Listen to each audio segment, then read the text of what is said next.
Hello আমার YouTube পরিবার, আজকে চলে এসেছি আমার হাতের একটি অন্য কাজ নিয়ে। যদিও আমার প্রত্যেকটা হাতের কাজই তোমাদের সাথে শেয়ার করে থাকি, তোমরা অনেকেই আমার হাতের কাজগুলো দেখেছো। আমি যা নিজের হাতে তৈরি করি সেটা তোমাদের সাথে শেয়ার করি। আজকে চলে এসেছি আমার হাতের একটি কাজ নিয়ে, বেবি ফ্রক নিয়ে। বেবি ফ্রক আমি আগেও দেখিয়েছি, কিন্তু এটা একটু অন্যরকম বেবি ফ্রক। এটা আমব্রেলা কাটিং বেবি ফ্রক তৈরি করে ফেলেছি। এটা একটি 12 বছরের বেবি ফ্রক তৈরি করেছি। এখানে কিন্তু 3 মিটার কাপড় নিয়েছি। আর আমি তো সেলাই মেশিনের কাজ টুকটাক জানি, তোমরা তো জানোই, আগেও দেখেছো, এখনও আজও তোমাদের সাথে শেয়ার করছি।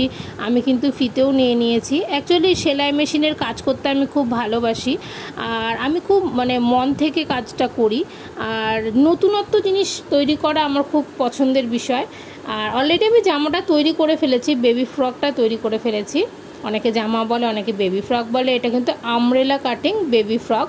এখানে 12 বছরের একটি বেবির ফ্রক তৈরি করেছি। দেখো, আমি 3 মিটার কাপড় নিয়েছিলাম। 3 মিটার কাপড়ে এক ফোঁটাও কাপড় বাঁচেনি। সম্পূর্ণ কাপড়টা দিয়ে কিন্তু জামাটাকে আমি সুন্দর করার চেষ্টা করেছি।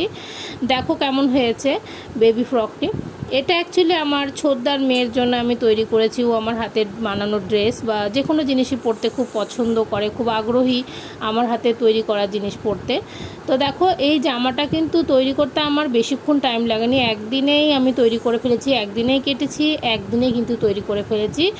আর এটা স্টিচিং করতে 1 ঘন্টা থেকে সোয়া ঘন্টা টাইম লেগেছে, কারণ খুবই শর্ট টাইম লাগে।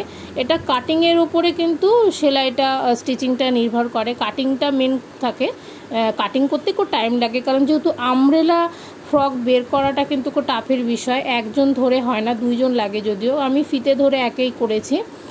আর এখানে কিন্তু ঘেরটা প্রচুর হয়েছে। 43 ইঞ্চ লেন্থ রেখেছি আমি বেবি ফ্রকটা।